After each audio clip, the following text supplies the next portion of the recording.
So, hello everybody. Can you see my presentation? Yes, yes, it's visible.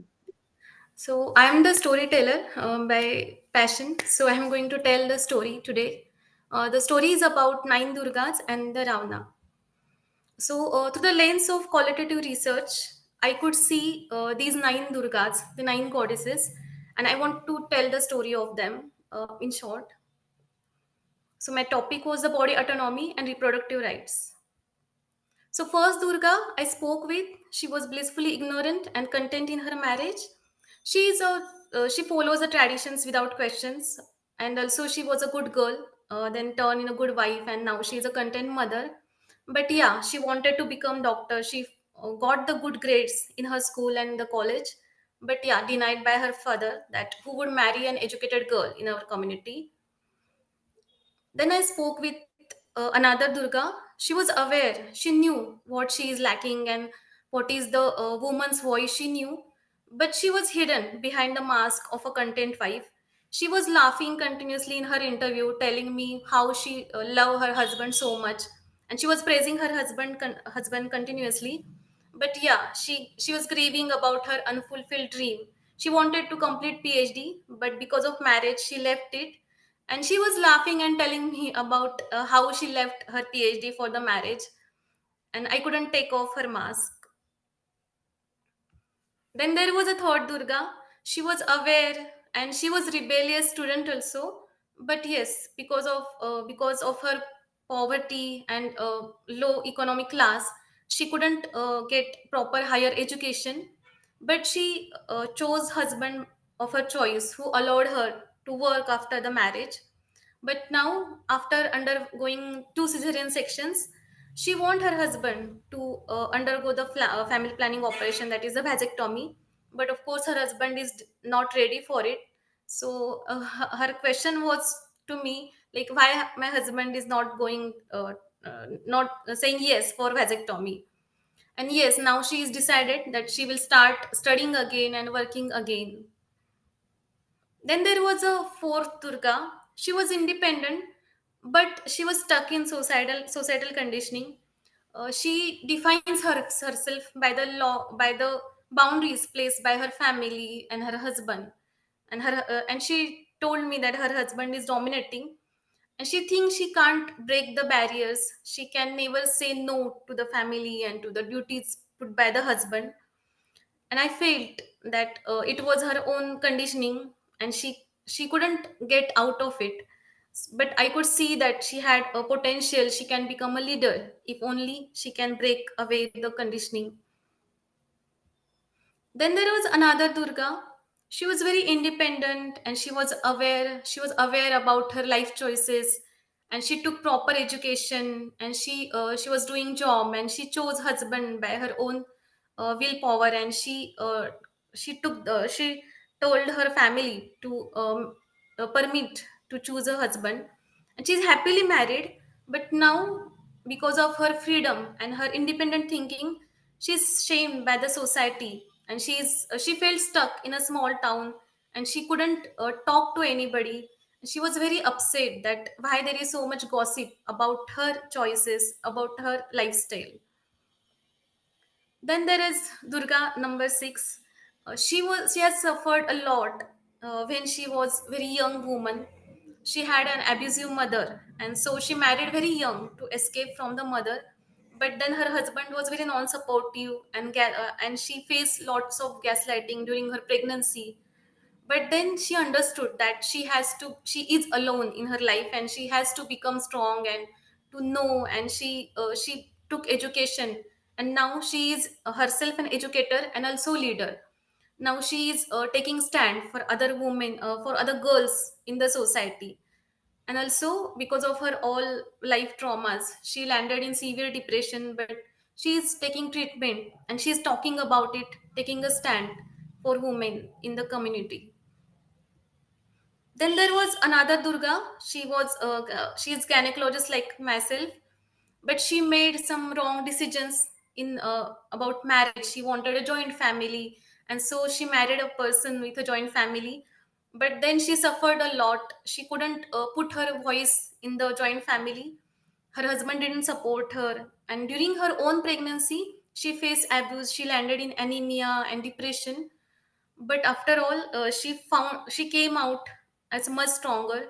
Now she is fighting for her rights. She is raising her voice, and because of her own experiences during her delivery, she became more compassionate towards other women, and now she is famous as a compassionate doctor.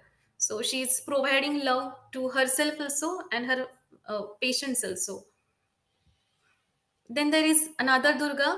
She was very resilient and a strong woman, but she faced stigma because of infertility. And even if her husband was supportive, society shamed her for for being infertile. And the people from her own family used to tell her that her husband will find another woman as she is not able to give him child. Also, herself is a nurse, but when she went for the treatment for infertility, she faced abuse from the staff and from the doctors. And then she decided to stop the treatment. And her husband also supported, and they stopped the treatment for the infertility, and they chose to live together with dignity and love instead of falling for the societal pressure. And then there was a much different Durga, which I loved to talk to her and to listen to her insight. She is a very confident, wise, and passionate woman. She is very self assured, and she is wise. And her upbringing was so gender equal and very mature that she could choose what she wants at different phases of her life. So she could exercise her agency in her personal life, choosing a husband, deciding when to become pregnant. And also, she enjoys her job, her professional work very much. She's very passionate about her professional work. So, when I was asking her, like, she faced postpartum depression also after delivery. So, when I was asking her what was a thing which made you so strong and which made you happy after facing so much challenges in life, so her reply was her profession, that she's very happy when she works with passion. So she said her work always provided her energy and the happiness.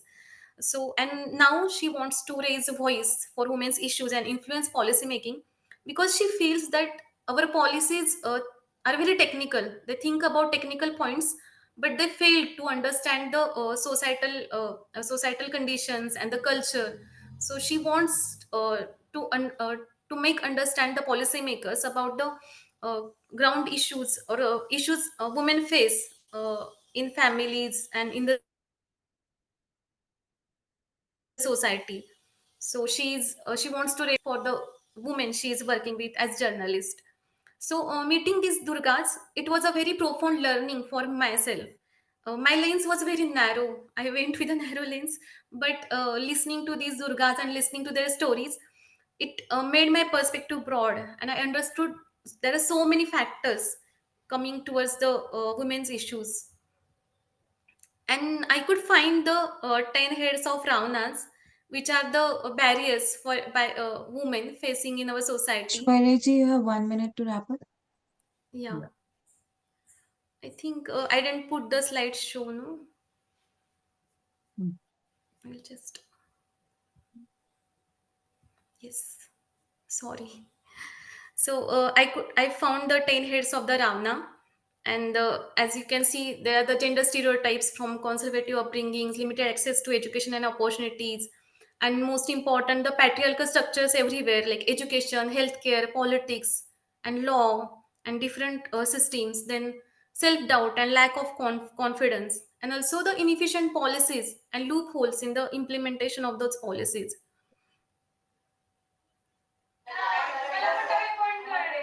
So I think the first step towards approaching the problems in the society is starting to speak and to find the Ravana in our own life.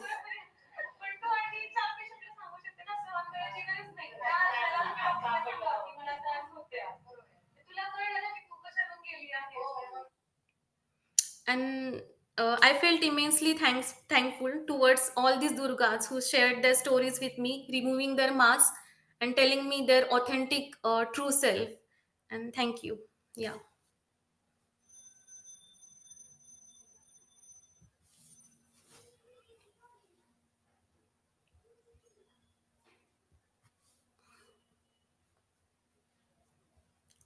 Yes, I'm done.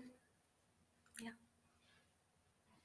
Thank you, Aishwarya ji. Over to Vibhuti ma'am for her remarks.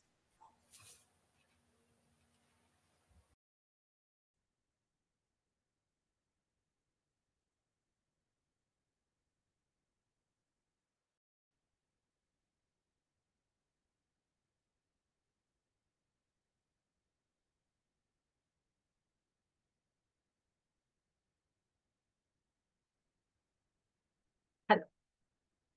Yes, Aishwarya ji, your slideshow, the imagination and the symbolism you have used is important. But the first slide where you talk about the ignorant, you don't use such language. It's very insulting. You can call her that she's not ignorant. She's educated. She knows what can happen. Only thing she doesn't have guts or she doesn't have confidence to fight. Okay, so she's a conformist. Like my mother, she was more intelligent than me. The only thing she did not have that she did not protest. And I, even as a child, I protested. And she always told me that it's not that I'm not intelligent, I'm not ignorant, I know what all. But Ignorant only is thing, a very wrong word. so Unaware. generally we don't use the word ignorant. It's so Britishers always called us ignorant, no? So we Yes. don't use it. It is the conformist. She's conforming to the tradition. So that Yes. should be the right term because this is a very value loaded term. So ignorant you don't use. Okay. Yes. Yes. I Other thing agree. is that Ravana is also a very controversial symbol because Dalit Yeah. movement doesn't accept Ravana as a villain. His sister's nose was cut by Rama, and that's why he kidnapped him. So that is the logic they are using. But I think That's in many totally. It was civilizations, just mythical yeah, splendor. I was telling. I yeah. knew So that even story. in the Yeah. typhoon, typhoon in Greek literature, you have no. There also they have in Greek mythology, you have a typhoon who had heads of snakes, so many snakes. So I think that symbolism in our culture, it is the symbol of Ravana, but it can be controversial. That's what I want to say. Because Dalit movement has a different interpretation of Yes. Ravana. Even They consider him as a tribal very people also have learned man different. who wanted to That's do. true. Yeah. Yeah. So yeah, symbols you have used, yeah, that's the method. But are you going to write essay also? Yes. Of course. Yeah. Acha, okay, fine. But all your 9 case studies are very, very, this thing, the way you have described them, they're very, they really bring out the whole process from conformism to change agent. No? So from conformist to confident, all the range that you have described of 9 women, they're very important. Yes. Thank you. We see them around us also. Yes. Now, ma'am, I request our chair, Vibhuti ma'am, to share her closing remarks kindly. Yeah, I think both the sessions, as I think you all have also responded in the chat box, they were really great because they gave you practical hands-on and practical tips. Especially Dr. Mani Meklais, there's so much of useful information and insight she has given for what the predicament, what are the prospects for the researchers, what safeguards you have to take, and how do you prepare yourself to diversify your skills so that when you become versatile, so that in current changing environment, you can fit into the various types of challenges that researchers face, and how to convert your idea and research endeavor into publication. That was also very useful. What are the opportunities and avenues for getting your research published is very important. Insights that she gave and practical guidelines she gave. And Mr. Arvind Unni's session was extremely useful in terms of all the 3 case studies he talked about of Delhi, Mumbai, and his personal involvement in taking up the issues of people in urban city makers and the migrant workers. That helped us. And he also said that any research which is only for knowledge enhancement of a degree is of no use. First, it has to bring social change. So that was a very important message that he gave. And he also gave us confidence that any one of us, if we do with honesty of purpose and commitment to the community and ethical conduct, then we can bring the change for better for not only us, but for whole community and society. Thank you very much. Thank you, ma'am. With this, I would like to proceed to formal vote of thanks. As we come to the end of day 9 of Public Policy Qualitative Participatory Action Research Fieldwork Fellowship Cohort 4.0, an online national winter school program, a 5-month online immersive qualitative participatory action research fieldwork certificate training fellowship, I, Sanan Sari, researcher at IMPRI, Impact and Policy Research Institute, would like to propose the formal vote of thanks on behalf of IMPRI, New Delhi. We are grateful to our chair and experts for the day 9 session, Professor Vibhuti Patel ji, Professor N. Mani Mekalia ji, and Mr. Arvind Unni ji for taking out their valuable time and allowing us to learn from this online certificate program. We thank all our participants who have raised Could important we get the questions. contact information from both the experts? Yes. Yeah, definitely. Where do I, in the WhatsApp group, will you write? Will you ask for this question so that I'll reply? I'll share both. Sure, ma'am. Yeah, yeah. Ma'am, also the presentations will be shared, right? That they will share. Priyanka ji will share. Yeah. All right, thank you. Ah, yeah. So we thank all our participants who have raised important Okay, questions okay. and actively participate in today's deliberation. And we eagerly look forward to welcoming you on 10th of December for day 10th of the certificate course. While this marks concluding day, the schedule is software designed to reflect on our journey together. Instead of regular session, we will have a valedictory section by distinguished Professor Mukul Asharji, followed by the program presentation and interactive section discussion and feedback, and our chair closing remarks and vote of thanks, led by the team. We deeply appreciate your engagement throughout this course, and we are grateful if you're watching us on later on YouTube, listen to us various podcasts, and read our publication. We hope you continue to join to future IMPRI event as well, web policy talk and web policy learning. Wishing you a very good day and thank you. Thank you. Thank you. Thank you, Priyanka ji. Thank you, Sana. Thank you, ma'am. This session. Okay. So I'm ready for early start, huh? But strictly leave at 1:30. Yes, ma'am.